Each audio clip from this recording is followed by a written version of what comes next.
Hi friends, మనందరికీ Kohinoor diamond అంటే తెలుసు. అంతకంటే అందమైన విలువైన డైమండ్ ఇంకొకటి ఉంది. కానీ అది ఎవరి దగ్గర ఉంటే వారు చనిపోతారంట. సో అలా ఎందుకు చనిపోతున్నారు? ఇప్పుడు ఈ డైమండ్ ఎక్కడ ఉంది, దాని విలువ ఎంతో తెలుసుకునే ముందు ఇలాంటి ఇంట్రెస్టింగ్ ఫ్యాక్ట్స్ కోసం మన ఛానల్ని సబ్స్క్రైబ్ చేసుకోండి.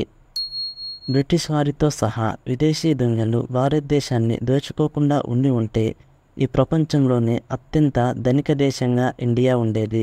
ఎంతోమంది విదేశీయులు భారతదేశంలోని రాజుల మీద, దేవాలయాల మీద దాడి చేసి ఎన్నో విలువైన వస్తువులను, సంపదను దోచుకెళ్లారు. ఇలా దోచుకెళ్లిన వాటిలో ఒకటి హోప్ డైమండ్ అని పిలువబడే ఒక వజ్రం. నిజానికి ఖరీదైన వజ్రం అంటే కోహినూరు వజ్రమే గుర్తొస్తుంది. హోప్ డైమండ్ అనే మరొక ఖరీదైన వజ్రం కూడా ఉందని చాలామందికి తెలియదు. ఇక్కడ విచిత్రం ఏంటంటే ఈ వజ్రం ఎవరి దగ్గర ఉంటుందో వారంతా అకాల మరణం చెందుతారని ఓ నమ్మకం ఉంది. ఈ కారణంగానే దీన్ని శాపగ్రస్త వజ్రంగా పిలుస్తారు. గుంటూరులోని కొల్లూరు గనుల నుంచి ఈ వజ్రం వెలికి తీసినట్లు కొంతమంది, ఇతర వజ్రాలతో పాటు ఆంధ్రప్రదేశ్లోని వజ్రకూర్లోని కింబర్లెట్ ప్రాంతాల నుంచి తీసి ఉండవచ్చని మరికొంతమంది పరిశోధకులు చెబుతున్నారు. మొత్తానికి ఇది ఆంధ్రప్రదేశ్లోనే దొరికింది అని చెబుతున్నారు. 17వ శతాబ్దంలో ఈ వజ్రం బయటపడినప్పటి నుంచి చాలాసార్లు చేతులు మారింది.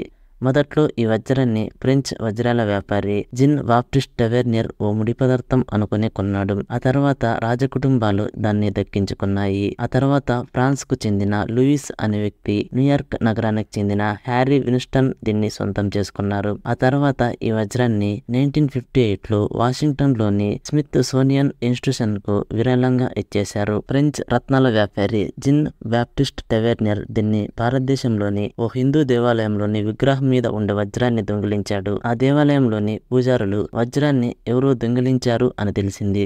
దీంతో ఆ పూజారులు ఈ వజ్రం తీసుకున్న వ్యక్తులను శపించారు. ఈ కారణంగానే ఇది ఎవరి దగ్గర ఉంటే వారు అకాల మరణం చెందుతున్నారు. దీంతో చివరకు స్మిత్ సోనియన్ ఇన్స్టిట్యూషన్ కు విరాళంగా ఇచ్చేశారు. 1839లో హెన్రీ ఫిలిప్ హోప్ అనే వ్యక్తి ఈ వజ్రాన్ని మొదట సేకరించడంతో దానికి అతని పేరే పెట్టారు. స్మిత్ సోనియన్ ఇన్స్టిట్యూషన్ వారి ప్రకారం ఈ వజ్రం 16 వజ్రాల మధ్యలో ఓ లాకెట్ మాదిరిగా ఉంది. చికాగో డైమండ్ కొనుగోలుదారుల ప్రకారం హోప్ డైమండ్ విలువ $350 మిలియన్.